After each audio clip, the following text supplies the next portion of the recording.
Last night during Super Bowl 60, shortly after the beautiful halftime show that showcased Americans coming together, a tapestry of culture and artistry and collaboration, there was a commercial. Yeah, that commercial. It featured Mike Tyson in a very emotional role, sharing about his sister, about his own health journey, and a charge to make Americans healthier by eating real food. And I got to tell you, as a pediatrician specializing in family relationships with food, body, and especially each other, it's eating disorder prevention. I completely agree with that part of the sentiment. And yet, it went very, very wrong. Tyson opened up with how his sister died of obesity.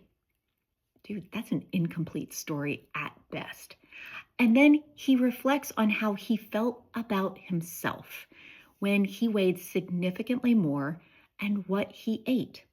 He referenced his self-hatred and wanting to kill himself. And then he referenced how in the most powerful country in the world, we have the most obese, pudgy, fudgy, I'm not exactly sure which word he uses, people. And something has to be done about processed food in this country. That's his call to action. Yes, and. Yes, and. This story is so much more. It's so much more complex than what a 30-second soundbite can do.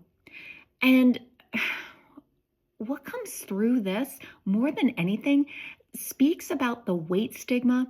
It speaks about the omissions that were not included in this PSA more than actually a charge to create meaningful change for the vast majority of Americans, including children who are struggling with weight and their relationship with their food and their relationship with their body.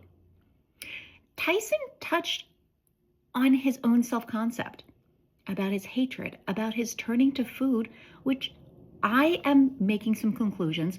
It was a coping strategy of some sort. And all of this amidst wanting to hurt himself. This is not just about food. This is about why we eat. It's about the struggles that we're experiencing behind the scenes, before, during, and after the meal. It's about the trauma that we're experiencing and the freaking trauma that is being inflicted upon those living in larger bodies each and every day amidst news headlines, PSAs.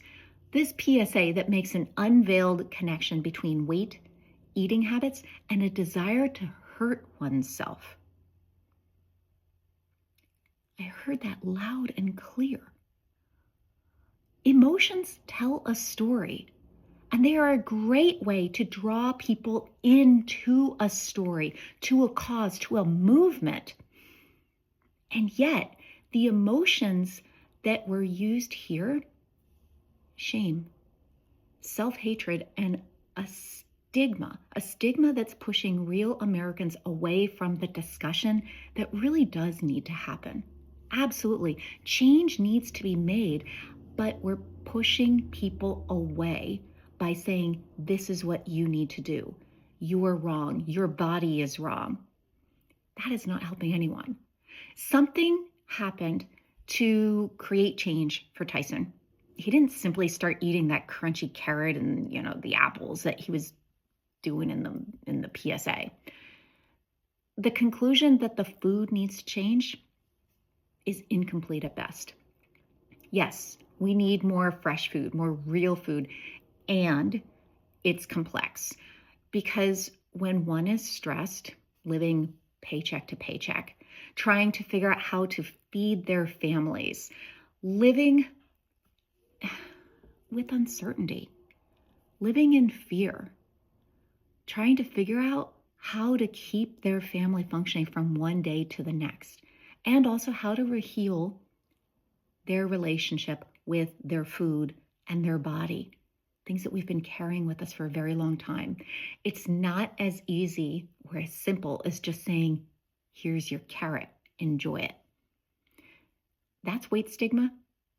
It's weight stigma disguised as a health program. It's diet culture. All of this amidst a country that is being disconnected and fragmented by ideology and how we think that we know what others should do to change. The change needs to start with us. This is exactly what I do with parents, about creating change with us so that we can then build connection to our families. The model exists. It works. If you're not familiar with my Family in Focus program, please, I'm Dr. Wendy Schofer. You can come check it out. This is not what it's about, though. It's about saying we know what does work. We have to embrace the full picture, the complexity. And so it starts with us changing our approach. So, I'm here. In fact, I'm raising my hand. It's not about pointing fingers out there. It's not about saying you're doing that the wrong way. It's about saying I'm ready, willing, able to be of support, to help to create the change. I am a part of that change, that movement that we want to see. Absolutely. Each and every one of us can do that. So I'm offering to contribute, shine a light upon the role of connection to create change without harm. This is not some obscure strategy. It's actually, again, using those emotions to connect, to build. We need more than big industries at the table. We need people who are invested in Americans' well-being and health, not just their industry's placement on the newest version of a food pyramid. And not, oh my God, the calls to action, like on the realfood.gov website, which was referenced in the PSA, to go search on Grok for all of your answers. Who's funding this? Ask yourself, what's going on here? There's so much more to the picture. Yeah, so much more. So there's no one answer. There's no one answer to the complex question of how to make Americans healthier or how to change eating habits. Putting it into a 30-second PSA is incomplete. And in this case, it's creating more disconnection. It's creating more problems than actually helping. We will do better as we're coming together and saying, this is the change that I want to see. I'm in. How about you?